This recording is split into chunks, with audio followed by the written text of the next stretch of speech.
안녕하세요. 공포학과 M교수입니다. 공포학과 학생분의 이야기 하나가 제보되었습니다. 보다가 저도 조금 무서워서 놀랐는데요. 도시에는 별로 없지만 시골이나 동사무소에 가면 국기봉이 있습니다. 국기를 매달아 놓고 마을 깃발을 매달기도 하는데 거기서 본 소름 끼치는 실화입니다. 가시죠. 안녕하세요. 이 이야기를 제보할까 말까 혼자만 묻어두려고 하다가 고민 끝에 털어놓으려고 합니다. 제가 실제로 할머니 집에서 겪었던 200% 실화입니다. 저희 할머니 댁은 논산시 연무 시골 마을에 있고 제가 중학교 2학년이었을 때 일입니다. 어느 봄날 주말에 집에서 빈둥대고 있는데 아버지께서 오셔서는 할머니 집에 가자고 말씀하셨습니다. 할머니께서 딸기 농사를 짓고 계셨는데 도와드리자고 말씀하셨죠. 너무 귀찮았기 때문에 안 가겠다고 했지만 도와드리러 가면 용돈을 주시겠다고 하셔서 마침 용돈도 떨어졌겠다 아버지와 함께 차에 올랐습니다. 1시간 반 정도가 지나니 할머니 집에 도착했고 도와주러 먼 길을 왔다며 저희를 반겨주셨죠. 저녁이 되자 할머니께서 밥을 차려주셨는데 갈비찜, 나물 반찬 등 상다리가 휘어질 정도로 밥을 차려주셨고 맛있게 먹고는 방에서 휴대폰을 하고 있었습니다. 그러다 저도 모르게 잠에 들었는데 눈을 떠보니 새벽 2시쯤이 되어 있었습니다. 다시 자려고 눈을 감으니 환한 불빛이 엄청 거슬렸는데 밖에 있는 외등이 켜져 있었습니다. 그냥 무시하고 자려고 했는데 10분 정도가 지나니 외등이 깜빡깜빡 켜졌다 꺼졌다를 반복하더군요. 마치 외등을 꺼달라는 것처럼 깜빡였는데 속으로 굉장히 짜증이 났습니다. 지금 생각해보면 굉장히 소름 끼치지만 그때는 자다 일어난지라 그냥 무시하려고 했습니다. 하지만 계속해서 깜빡대는 통에 도저히 잘 수가 없어서 빨리 끄고 자자는 생각으로 밖으로 나섰습니다. 비몽사몽 몸을 이끌고 불을 끄려고 다가가는데 스위치에 손을 대는 순간 외등이 미친듯이 꺼졌다 켜졌다를 반복하다가 툭 하고 꺼져버렸습니다. 깜짝 놀라서 밖에 있는 외등을 멍하니 쳐다보고 있었는데 그 뒤편으로 뭔가 이상한 게 눈에 들어왔습니다. 할머니 댁에서 50m도 안 되는 거리에 마을회관이 있었는데 그곳에서 쇳소리 같은 이상한 소리가 들렸거든요. 그 소리를 따라서 마을회관을 쳐다보다가 천천히 옥상 쪽으로 시선을 옮기다가 제 눈을 의심할 수밖에 없었습니다. 마을회관 앞에는 국기봉이 있었는데 국기봉에 머리가 길고 새빨간 소복을 입고 있는 여자가 매달려 있었습니다. 하얀 소복도 아니고 빨간 소복에 눈이 없고 입도 귀까지 찢어져서는 혓바닥이 거의 무릎까지 내려온 여자가 대롱대롱 매달려서는 제 쪽을 보고 있었습니다. 그리고는 이내 좌우로 왔다 갔다 하면서 저를 보고 있었는데 회관 옆에 가로등이 하나 있어서 그 모습이 너무나도 선명하게 보였죠. 순간적으로 내가 지금 뭘 보고 있는 건가 생각하다가는 이내 소름이 돋기 시작하면서 그대로 기절을 했습니다. 새벽에 눈을 뜨자마자 방에 계시던 부모님께 달려가서 귀신 봤다고 당장 가야 된다고 소리를 쳤습니다. 부모님과 할머니도 당황하셨지만 제가 계속해서 집에 가야 한다고 소리를 지르니 결국 어머니께서 할머니 일손을 도와드리고 아버지가 저를 집에 데려다 주시기로 했죠. 아침부터 울고불고 난리를 치니 차 안에서 대체 왜 그러냐고 아버지께서 물어보시더군요. 그리고 제가 새벽에 봤던 걸 그대로 말씀드렸는데 옥상 국기봉이라고 말하는 순간 아버지의 얼굴이 새하얗게 질리기 시작했습니다. 제 이야기를 듣고 아무 말씀도 안 하고 계시다가 침묵을 깨고 하시는 말씀에 몸이 굳을 수밖에 없었죠. 글을 쓰고 있는 지금도 소름이 돋습니다. 40년 전 아버지가 초등학생이었을 때 할머니 집 근처에 폐가가 있었는데 원래 그 집에는 젊은 부부와 7살 되는 아이 하나가 살고 있었답니다. 남편이 술독에 빠져 사는 사람이었는데 매일같이 가정폭력을 일삼던 사람이었대요. 그런 와중에 부부가 심하게 싸운 날이 있었는데 남편이 아이를 밀쳐서 마룻바닥에 넘어져서 아이가 뇌진탕으로 죽었답니다. 그것 때문에 아내가 하루하루 우울증으로 버티다가 그 마을회관 국기봉에 목을 메고 죽었다는 거죠. 얼마 안 가서 그 집에 원인 모를 화재가 났는데 그때 남편도 거기서 생을 마감했고요. 그 후 마을회관에서 귀신을 봤다는 사람도 많았고 여자가 울고 웃는 소리가 들려서 마을에서 부적도 붙이고 위령제도 했다는 겁니다. 할머니 집에 부적이 많이 붙어 있어서 궁금했는데 그게 그 이유였죠. 그날 이후 할머니 집에 갈 때면 잠을 잘 때 꼭 창문을 닫고 이어폰을 끼고 잡니다. 제가 봤던 국기봉의 여자가 또다시 나타날지도 모르니까요. 국기봉이 엄청 높은데 그곳에 매달려 죽을 정도면 정말로 죽고 싶다는 생각을 강하게 했던 모양입니다. 남편이 아이를 죽인 걸 보면 어쩌면 당연한 것일 수도 있겠죠. 아무리 위로를 하고 달랜다고 한들 그 귀신이 없어지지 못한 것은 같은 이유가 아닐까 싶습니다. 보통 이런 이야기들은 절대 어른들이 아이들한테 말씀을 잘 안 해주시죠. 그런데 대뜸 숨겨둔 이야기를 꺼내면 얼마나 소름이 끼칠까 싶네요. 안녕하세요. 최근에 이상한 일을 겪고 있어서 공포학과에 제보를 하게 되었습니다. 아마 믿기 힘드신 분들도 계실 텐데 당사자인 저와 어머니는 오늘도 공포에 떨고 있습니다. 최근에 서울 구이동에 있는 한 주택가로 이사를 오게 되었습니다. 사정상 어머니와 단둘이 살고 있고 이전보다는 더 넓은 집으로 이사를 오게 되었죠. 처음 이 집에 왔을 때는 정말로 좋았습니다. 방도 넓고 주변에 먹을 곳도 많은 데다가 지하철역도 가까웠거든요. 그런데 이곳에 오고 일주일 정도가 지났을 무렵 이상한 소리를 듣게 되었습니다. 그날은 방에 누워서 자기 전에 유튜브를 보고 있었는데 평소에도 유튜브를 보다가 저도 모르게 자는 경우가 많았거든요. 근데 그날은 하필 유튜브 볼거리도 떨어져서 휴대폰을 끄고 잠을 잤습니다. 그러다 잠이 들려고 하는 순간 사람들의 대화 소리가 들렸습니다. 그냥 평범한 대화는 아니었고 남녀가 싸우는 소리였는데 자세히는 안 들리더라도 적어도 그 분위기는 알 수 있었죠. 내가 어제 거기 가지 말라고 했지. 너 때문에 도저히 살 수가 없다. 나가 뒤져라. 이런 말도 오갔는데 누가 봐도 부부가 싸우는 것 같았습니다. 옆집 사람들이 싸우고 있었는데 그 소리를 들으며 잠이 다 깨더군요. 그때만 해도 뭔가 재밌기도 해서 어머니한테 가서 옆집 사람들 싸우는 소리가 들리냐고 물었습니다. 바로 옆방이 어머니 방이었는데 이미 며칠 전에도 들었다고 하시더군요. 허구 헛날 싸우는 모양인지 어쩔 때는 비명도 지른다는 겁니다. 일단 시간이 늦었기 때문에 그날은 어찌어찌 잠에 들었습니다. 그렇게 3일 정도가 지났을 무렵 또다시 싸우는 소리를 들을 수 있었는데 이번에는 뭘 집어던졌는지 그릇 깨지는 소리도 들렸고 우당탕 난리도 아니었습니다. 어머니와 소주 한 잔을 먹으면서 저 집안은 하루가 멀다고 저렇게 싸우냐고 흉을 봤습니다. 그리고 다음날 아침 쓰레기 버리러 나가셨던 어머니께서 현관문을 열고 허겁지겁 들어오셨습니다. 그러더니 저를 보고 다짜고짜 옆집 사람들 뭔가 문제 있는 것 같다고 말씀하셨습니다. 무슨 일이냐고 물었더니 잠시 나갔을 때 옆집 사람을 만났다고 하셨죠. 저처럼 20대 후반으로 보이는 학생이었는데 이사 오고 처음 만나다 보니 가볍게 인사를 건넸답니다. 그 사람도 반갑다며 인사치레를 했는데 괜히 궁금해진 어머니가 부모님이랑 같이 사냐고 물어보셨던 거죠. 그런데 이게 웬걸 학생 혼자 산다는 겁니다. 어머니께서 당황하셔서 부모님 안 계시고 혼자 사냐고 재차 물었는데 자기가 여기서 1년 동안 혼자 자취하고 있다고 하더래요. 그리고 골목을 빠져나갔는데 대체 밤마다 들려오는 싸움 소리가 뭐였는지 도통 알 수가 없었습니다. 그래서 혹시나 윗집일 수 있어서 집주인한테 윗집 사람들 물어봤더니 그 방은 아직 새가 안 나가서 사람이 없다고 말하더군요. 결국 이 단독주택에는 부부싸움을 할 만한 사람이 없다는 뜻이었습니다. 하지만 그날도 여전히 싸움 소리가 들렸고 정말로 리얼하게 부부가 싸우는 소리가 분명하게 들렸습니다. 도저히 안 되겠다 싶어서 제가 집 밖을 나가서 소리의 근원지를 찾았지만 전혀 들리지 않았죠. 그렇게 심하게 싸우는데도 소리 지르기는커녕 사람 목소리도 들리지 않았습니다. 그날부터 어머니와 제가 덜덜 떨면서 같이 자기 시작했는데 며칠 전에 옆집 학생을 만날 일이 있었습니다. 조금 난처했겠지만 다짜고짜 인사를 하고는 밤마다 이상한 소리 안 들리냐고 물었습니다. 그랬더니 무슨 말을 하는 거냐고 저를 이상한 사람 보듯이 하더군요. 그래서 밤마다 부부싸움 소리가 들리는데 혹시 그 집에서는 안 들리냐고 물어봤죠. 그런데 옆집에서는 아예 소리가 안 난다고 말하는 겁니다. 게다가 이 학생이 지금 취업 준비를 하고 있어서 밤에 자소서 쓰는 일이 많은데 싸우는 소리면 당연히 들려야 되는데 자기는 못 들었다고 말하더군요. 어디 공포영화에나 나올 법한 이야기가 저에게 일어나니 적잖이 당황했습니다. 그리고 결국 이 집을 중개해준 부동산에 찾아가 조심스럽게 물어보게 되었는데 돌아오는 대답이 정말로 무서웠습니다. 원래 지금 저희 집에 부부가 살고 있었답니다.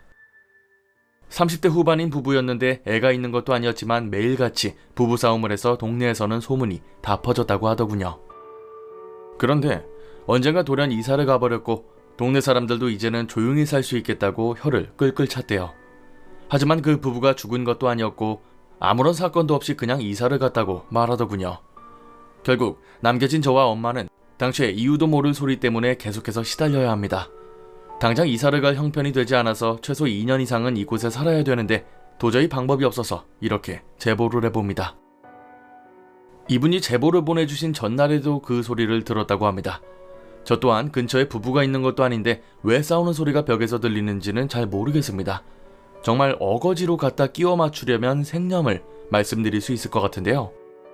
일본에는 죽은 사람의 원한을 사념, 원념이라고 부르고 살아있는 사람의 원한을 생념이라고 부릅니다.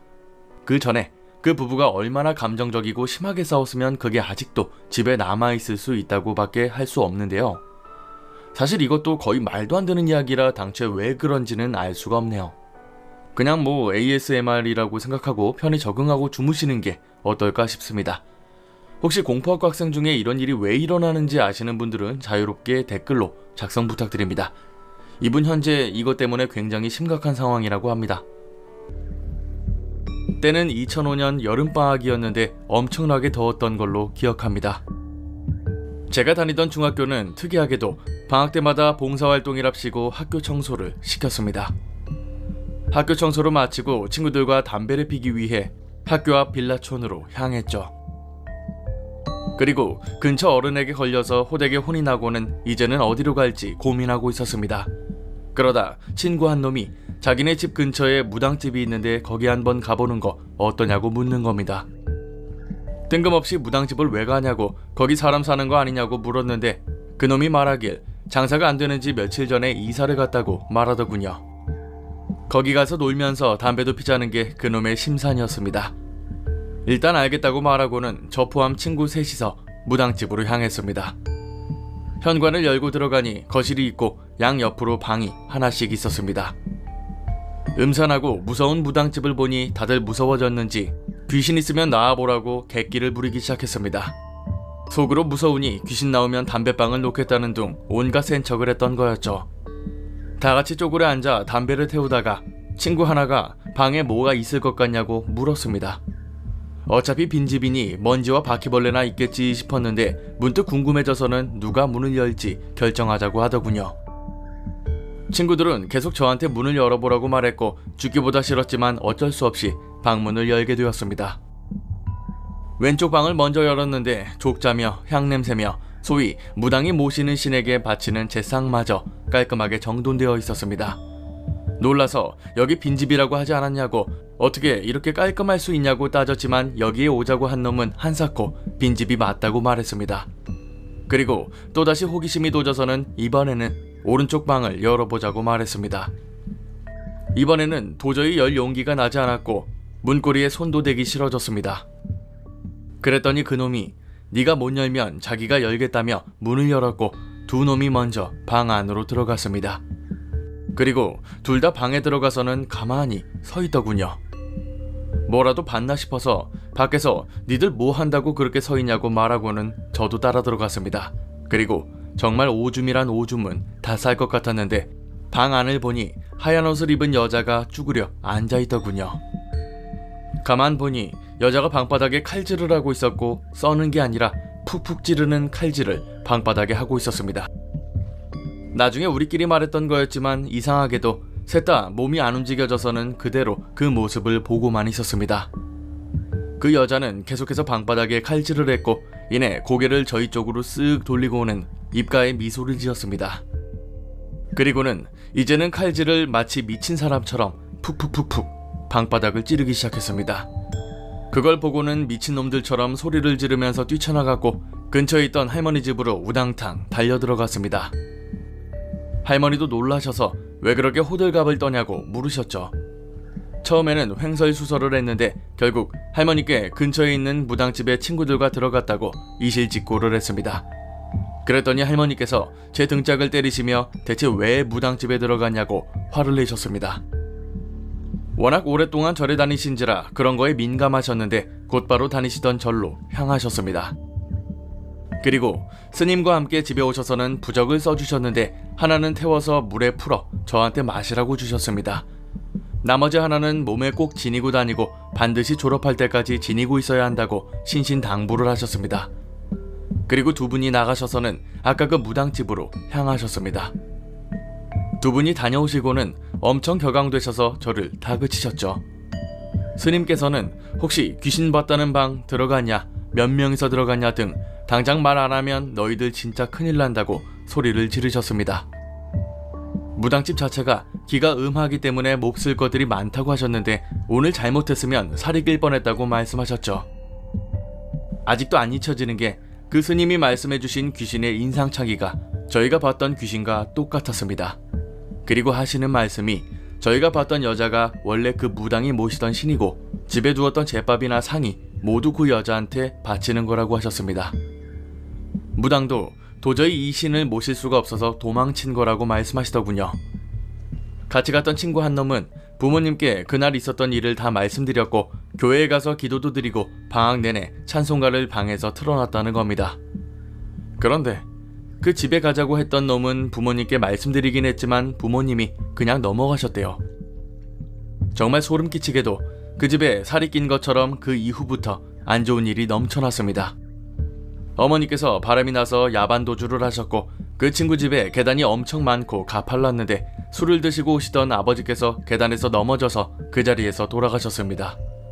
그 이후 버디버디로 그 놈과 연락을 주고받기는 했지만 전학을 간 이후부터 연락이 되지는 않습니다.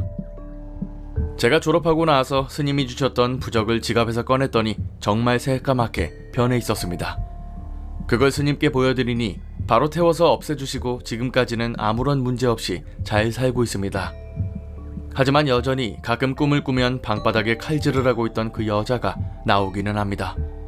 혹시나 이 글을 보시는 분들이라면 절대로 무당집에는 함부로 들어가지 마세요. 무당집이든 빈집이든 당연히 함부로 들어가면 안 되겠죠.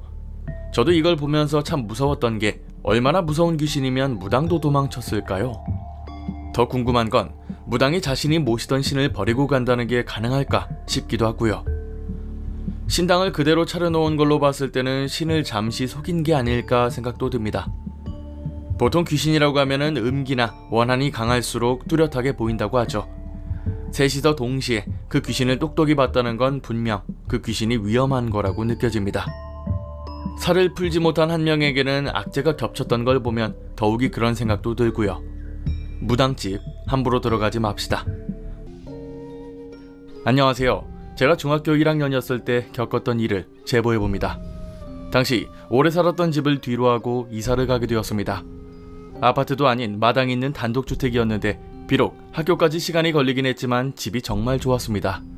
2층까지 있는 복층이어서 집이 굉장히 넓었고 계단으로 올라가면 방이 3개나 있는 깔끔한 집이었죠. 제 방은 2층에 있었는데 조용하니 혼자 지내기 참 편했습니다. 그렇게 3주 정도가 지났을 무렵 시험 공부를 하고 있는데 누군가 복도를 쿵쿵 걸어다니는 소리가 들렸습니다. 처음에는 동생인 줄 알았는데 너무 소리가 걸리적거렸지만 일단 그냥 참고 넘어갔습니다. 다행히도 점점 소리가 줄어들면서 동생이 방으로 들어갔나 싶었죠.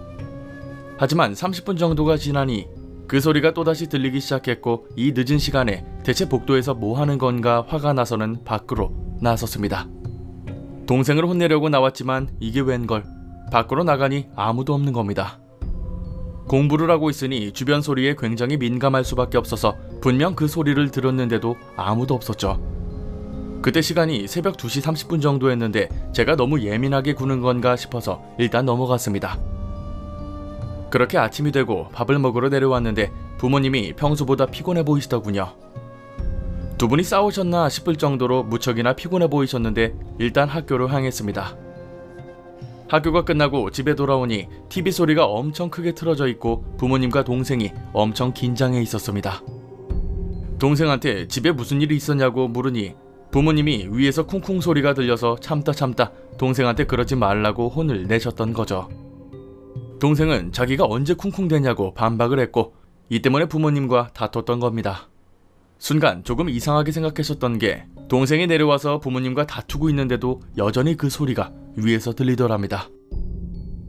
이 때문에 TV 소리를 크게 틀어서 안 들리게 해놓고 저를 기다리고 계셨던 거였죠. 저한테 위에서 쿵쿵대는 소리를 물어보셨는데 저도 간밤에 이 소리를 들었다고 말씀드렸습니다.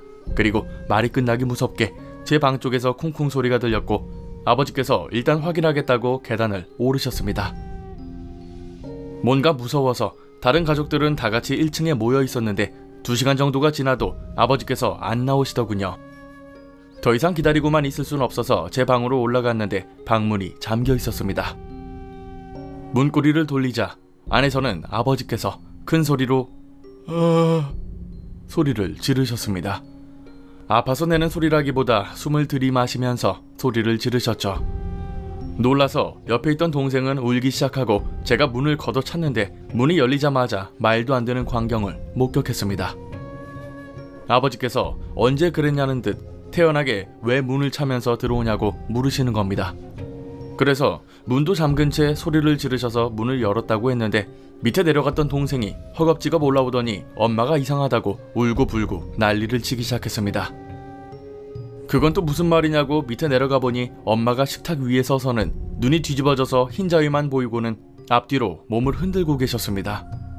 방에 계시던 아버지께서 주방으로 내려오시니 엄마가 주방에 있는 물건들을 다 집어서 던지기 시작했는데 아까 위에서 들렸던 쿵쿵 소리가 들리며 엄마가 그대로 쓰러졌습니다. 일단 의식이 없는 엄마를 업어서 병원으로 향했죠. 겨우 정신을 차린 엄마가 처음 하신 말은 절대 네 방에 들어가면 안 돼 였습니다. 엄마가 정신을 잃었을 때 잠깐 환영처럼 본 게 있었는데 제 방에서 어떤 사람이 나와서는 복도에서 밑에까지 통과하며 위로 올라갔다가 내려왔다가를 하더랍니다. 이게 대체 무슨 말인가 싶었고 그 짧은 사이에 일어났던 일들을 도저히 믿을 수가 없었죠. 일단 아버지께서는 당장 집주인을 만나자며 저와 같이 집주인에게 전화를 걸어 만나러 갔습니다. 집주인을 만나자마자 방금까지 있었던 일과 우리에게 숨긴 게 있냐고 따졌죠. 그랬더니 집주인이 한참을 뜸을 들이고 말하길 원래 이 집의 주인이 자기가 아니라는 겁니다. 원래 다른 사람이 주인이었는데 자기한테 넘기고 그 다음부터 연락이 전혀 안 된다는 거였죠. 그리고 말하길 그 집주인이 이 집에 살았는데 가족 중에 딸이 있었답니다. 어느 날 집에 강도가 들었는데 정확히 뭔지는 몰라도 그 집 딸이 강도에게 철 같은 걸로 맞아서 죽었다는 거였죠. 그 사건 이후에 이 집을 지금 이 사람에게 넘겼던 건데 새벽만 되면 집에서 비명소리가 들리거나 쿵쿵 소리가 들린다는 거였습니다. 전 주인에게 연락을 하려고 해도 행방불명이 되었는지 전혀 소재를 알 수 없더랍니다. 찝찝할 것 같아서 저희한테는 따로 말을 안 했다는 개소리를 하더군요. 그 말을 듣고는 막상 집에 들어가려고 대문까지 왔지만 집 안에는 한 걸음도 못 들어갔습니다. 달리 방법이 없었기 때문에 아버지께서 친할머니께 전화를 걸었는데 다행히도 친할머니의 친한 친구분이 무당이셔서 곧바로 집으로 오셨습니다. 무당이란 분이 집에 들어오시자마자 하셨던 말이 잊혀지지 않습니다. 이 집 왜 이래? 왜 이딴 곳에 사는 거야? 아니 어떻게 살았다 야? 천장에 귀신이 붙어있는데 떨어지려고 하네. 진짜 시끄러웠을 터인디. 이게 하나만 있는 게 아니라 하시고는 갑자기 저희를 보시더니 우리 쪽을 보고 있잖아. 당장 나가라. 소리를 지르는 통에 부랴부랴 도망쳐 나왔습니다. 혼자서 집에 남은 무당 할머니는 한참 뒤에야 집에서 나오셨고 저희한테 일주일 내로 당장 이사가라고 말씀하셨습니다. 왜 그러시냐고 물으니 천장에 귀신이 붙어있고 이게 계단 바로 앞쪽에도 있는데 떨어졌다 올라갔다를 반복했다는 겁니다. 자꾸 위아래로 움직이면서 찍으려고 한다는 건데 이게 결국 산 사람을 뺏으려고 하는 짓이라는 거죠. 너무 무서우면서도 신기했던 건 쿵쿵 소리가 나는 제 방과 그 밑을 정확히 짚으셨습니다. 결국 그날 이후 이사가기 전까지 거실에서 다 같이 모여서 잠을 자거나 소리가 심해지면 찜질방에 가서 밤을 새우는 일도 많았습니다. 하도 집을 구하기가 어려워서 6개월 후에 겨우 집을 구해서 나왔는데 이사를 가고 나서도 가족들이 가위에 눌리거나 환청을 듣는 일도 많았습니다. 당연히 그 집에 사람이 들어갈 수 없으니 폐가가 되었고 그대로 방치되어 있습니다. 위아래로 떨어졌다가 올라왔다가를 반복한 것 때문에 쿵쿵 소리가 계속 들렸던 거네요. 무당 할머니가 말씀하시길 하나가 아니라고 하니 애초에 여기 귀신이 많았다는 얘기였을 겁니다. 이곳에서 죽은 딸의 원혼도 있을 수 있겠지만 그보다 더 있다고 하니 뭘 할 수가 없었겠죠. 귀신이 있으면 달래서 쫓아낼 수도 있겠지만 도저히 방법이 없었으니 나가라고 한 게 압권입니다. 제가 영상에서는 담지 못했지만 무당 할머니께서 이 귀신을 보고는 위아래로 왔다 갔다 하면서 산 사람을 찍어 누르려고 한다고 말했대요. 보통 귀신이라고 하면은 나타나는 게 전부라고 생각했는데 이런 행동도 한다는 게 참 신기하면서도 무섭습니다. 이런 곳이 진짜 흉가 중에 흉가죠. 때는 1998년. 당시 세간을 떠들썩하게 한 지리산 폭우 참사 현장에 저희 가족이 있었습니다. 뉴스에서는 아무렇지 않게 사람들이 자다가 떠내려갔다고 말한 게 기억납니다. 저희 가족은 전라도에 있는 남원에 살고 있었고 여름만 되면 지리산에 있는 계곡에 자주 다니곤 했습니다. 아름다운 경치를 보며 수영복 대신 삼각 팬티를 입고 물에 들어가는 게 그렇게 재밌었죠. 그날도 역시 부모님과 동생 그리고 저까지 네 가족이 계곡에서 피서를 즐기고 있었습니다. 동생은 너무 어렸기 때문에 계곡물에 들어가지도 못해서 어머니께서 동생을 돌보셨고 아버지는 저와 놀아주느라 정신이 없었죠. 결국 아버지와 어머니는 동생을 데리고 텐트로 가셨고 저 혼자 남아 물장구도 치고 수영 연습을 하게 되었습니다. 얼마나 놀았을까? 한참 시간이 흐른 것 같은데 주변을 보니 어느새 텐트에서 멀리 떨어진 곳까지 와 있었습니다. 뭔가 주변 환경이 확 달라진 것 같은 느낌에 빨리 위로 올라가려고 했습니다. 그렇게 물을 거슬러 올라가던 도중 이끼가 엄청 많이 낀 바위 하나를 발견했죠. 사람 얼굴만한 바위 전체에 초록색 이끼가 껴 있었는데 그게 그렇게 예뻐 보였습니다. 하지만 그 바위는 수심이 조금 깊은 곳에 있었기 때문에 갈까 말까 고민을 했고 호기심을 참지 못하고 바위가 있는 쪽으로 향했습니다. 바위에 도착하자마자 손을 얹었는데 너무나도 부드럽고 촉감이 좋아서 쓰다듬으며 관찰하고 있었습니다. 그런데 어느 순간 오한이 들기 시작하더니 꼭 누군가 주변에서 저를 보고 있다는 느낌이 들기 시작했습니다. 온몸에 소름이 돋기 시작하면서 정말 근처에서 누가 저를 보고 있다는 게 확신이 들 정도로 강하게 느낌이 들었습니다. 바위를 더 만지고 싶었지만 당장 무서움을 이기지 못하고 텐트가 있는 방향으로 다시 올라가기 시작했죠. 텐트에 들어가니 피곤했는지 아버지, 어머니, 동생 모두가 자고 있었습니다. 저도 피곤해서 곧바로 아버지 옆에 누워서 잠에 들었죠. 그러다 너무나도 생생한 꿈을 꾸었습니다. 꿈속에서 수많은 사람들이 잔치를 벌이고 있었는데 한복을 입은 여자들이 술과 음식을 나르고 있었습니다. 남녀노소 할 것 없이 신나게 웃고 떠들고 있었는데 저도 그 무리에 끼고 싶어서 다가갔지만 발에 뭔가 걸려서 자갈밭에 넘어졌습니다.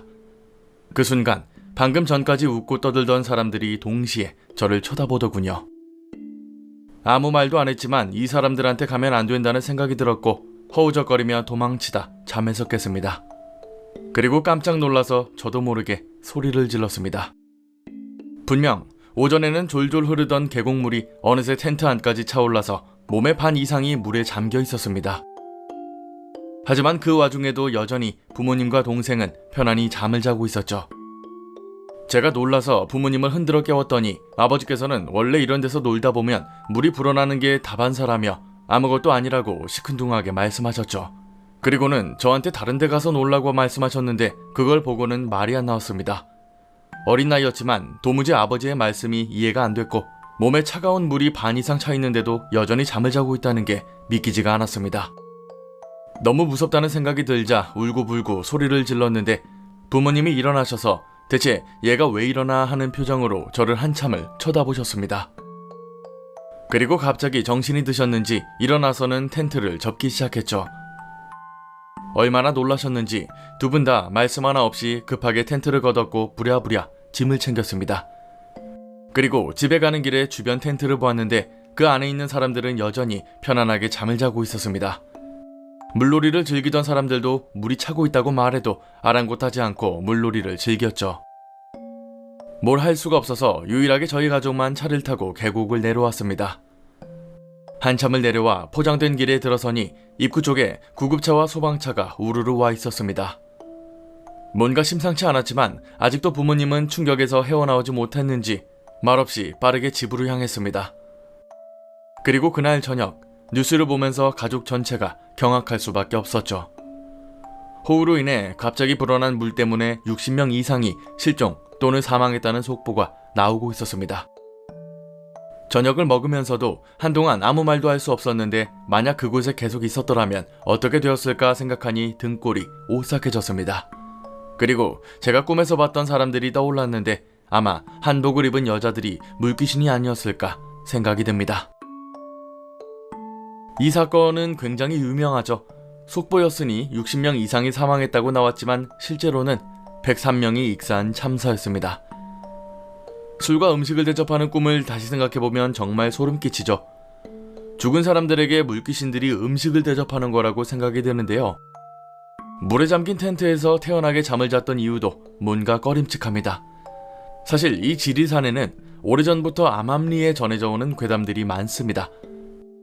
평소 지리산을 자주 올랐던 사람이 4월달에 이곳을 다시 등정하게 되는데요. 그날은 유독 날씨가 추웠지만 엎친 데 덮친 격으로 어지럼증이 생겼답니다. 도저히 산장까지 갈 힘이 없어서 근처에 있는 텐트 치는 곳에 가서 이불을 뒤집어 쓰고 비박을 했대요. 근데 갑자기 누가 와서는 빨리 가라고, 빨리 가야 한다고 소리를 지르더랍니다. 깜짝 놀라서 바로 일어나 보니 주변에 아무도 없고 혼자 덩그러니 있더랍니다. 갑자기 추워진 날씨가 이상해서 밖을 둘러보니 4월달에 계곡물이 얼어 있었다고 하죠. 가만히 있었다가는 그대로 얼어 죽었을 날씨인데 누군가 깨워주지 않았다면 큰일 났을 겁니다. 지리산이 국립공원이다 보니 산장도 있고 대피소들도 있는데 국립공원단에서 산을 관리합니다. 그런데 국립공원공단에서 일하는 직원들 사이에서 유명한 괴담이 하나 있습니다. 지리산 대피소에서 잠을 자면 유독 가위에 많이 눌린다는 이야기인데요. 월간 산에도 실렸던 괴담인데 실제 직원이 말하길 벽소령 대피소에 있는 1호실에서 자면 가위에 많이 눌린다고 합니다. 근데 가위에 눌리면 옥동자가 꼭 나온다고 하죠. 개그맨 정종철이 아니라 어린아이가 가위에 나오는데 엄청 쫓아오는 바람에 쫓기는 가위에 눌린다고 합니다. 이 때문에 외지 손님들이 와서 잠을 재워야 하면 절대로 1호실에서는 안 재우는 게 룰이었답니다. 지리산은 과거 6.25 전쟁 당시에도 수많은 군인들이 죽었던 곳이라 유독 귀신들이 많다고 하는데요. 등산 마니아들에게는 더도 없는 좋은 산이지만 이런 괴담들도 있다는 것 참고해 주시면 되겠습니다. 안녕하세요, M 교수님. 공포학과를 아주 재밌게 보고 있는 계란 한 판 바라보는 아저씨입니다. 벌써 10년이 다 되어가는 이야기입니다. 저는 황소부대, 흔히 1군 지사라고 불리는 부대 소속이었고 그 예하에 있는 용인에 위치한 한 탄약대대에서 근무를 했습니다. 부대에 탄약고가 많아서 부지도 넓었고 부대 전체를 산이 둘러싸고 있어서 용인이라는 대도시에 근접해 있음에도 정말 사회와 단절되어 있는 곳이었죠. 그리고 부대를 중심으로 해서 수많은 무덤 또한 부대를 둘러싸고 있었습니다. 부대에 진입하는 오르막길이 있었는데 그 길 양쪽에서부터 무덤이 자리하고 있었습니다. 음산한 부대 분위기도 문제였지만 정말 큰 문제는 울타리가 부대를 둘러싸고 있는 그 산 위에 쳐져 있었습니다. 그 때문에 근무해야 되는 경계초소에 투입하려면 높은 산을 숨가쁘게 올라가야 했죠. 문제의 그날도 선임과 함께 헐떡이며 초소에 투입을 했습니다. 그나마 철계단을 올라가서 조금만 올라가면 바로 앞에 있는 고가 초소라서 다행이긴 했지만 근무 투입 가는 길은 늘 힘들었죠. 선임 또한 늘 그렇듯 초소에 올라가자마자 장구리를 풀고 초소 구석에 풀썩 주저앉았습니다. 야, 간부 올라오거나 거수자 오면 바로 깨워라. 자면 죽는다. 자기는 자면서 저한테 자지 말라고 혼내겠다는 말에 짜증났지만 혼나기 싫은 마음에 열심히 무덤이 보이는 울타리 바깥쪽을 보며 근무를 서고 있었죠. 새벽에 스산한 공기 속에서 1시간 정도가 흐르고 저도 슬슬 눈이 감기려는 즈음에 고요함을 깨고 초소에 비치된 전화기에 전화가 왔습니다. 통신보안, 초소 근무자입니다. 졸지 않은 척 호기롭게 전화를 받았습니다. 그런데 수화기 넘어서는 정체 모를 소리가 흘러나오고 있었습니다. 분명 신호 불량으로 들리는 소리가 아닌 조용함 가운데 누군가의 신음소리가 들렸죠. 그래서 어디에서 온 전화인가 보려고 전화기 디스플레이 화면으로 봤는데 처음 보는 낯선 번호가 떠 있는 겁니다. 그래서 놀라서 전화를 끊고 무슨 영문인지 몰라 전화 벨소리에 깨버린 선임에게 상황을 얘기했고 선임은 지휘 통제실에 전화를 걸어서 보고를 했습니다. 통신보안, 초소 근무자입니다. 모르는 번호로 전화가 왔는데 사람 신음소리만 들렸습니다. 작은 수화기 너머로 어렴풋이 들리는 목소리에 선임의 표정도 굳어가고 네, 알겠습니다. 라는 선임의 대답을 끝으로 전화는 끝났습니다. 선임은 야, 그냥 근무서 라는 말과 함께 장구르를 차고 평소와는 다르게 정말 열심히 근무를 서는 겁니다. 어색하고 긴장감 감도는 긴 시간이 끝나고 다음 근무자와 교대를 했습니다.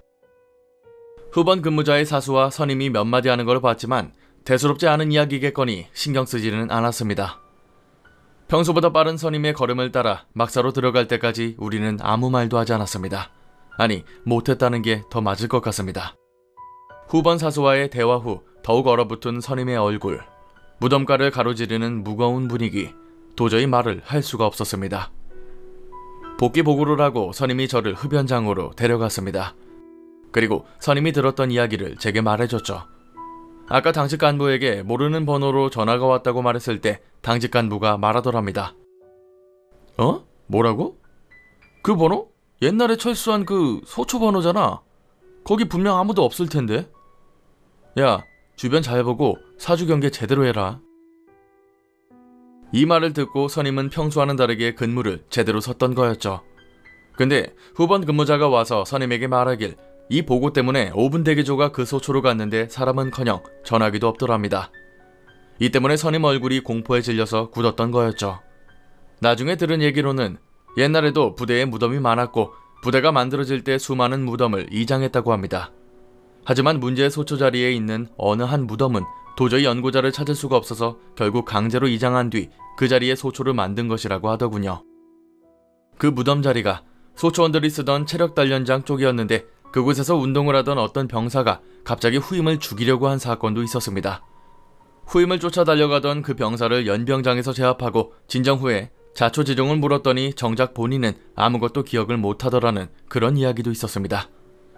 이외에도 전역하기 전까지 그 소초와 관련된 괴담을 많이들 들었습니다. 하지만 저는 직접 경험했던 일이 있어서 그런지 괴담으로 들리지는 않더군요. 전역한 지 어언 10년을 바라보고 있지만 아직도 선명한 기억으로 남아있습니다. 그때 저한테 전화를 걸었던 게 누구였을지 아직도 궁금합니다. 전화가 왔는데 상대방 번호가 이미 폐쇄한 지 오래된 소초에서 걸려온 걸 알면 얼마나 무서울까요? 확인해봤더니 사람도 없고 전화도 없는데 그게 실제로 눈앞에서 일어나면 겁먹을 수밖에 없겠죠. 오늘 이야기는 제가 아는 군대괴담 중에서도 꽤나 무서운 축에 드는 이야기였습니다. 여러분이 아시는 군대괴담이 있으시면 공포학과에 제보 부탁드립니다. 잘 만들어서 우리 학생들과 공유하겠습니다. 오늘 강의는 여기까지입니다. 재밌게 봐주셨다면 공포학과에 입학 부탁드립니다. 공포학과 M교수였습니다.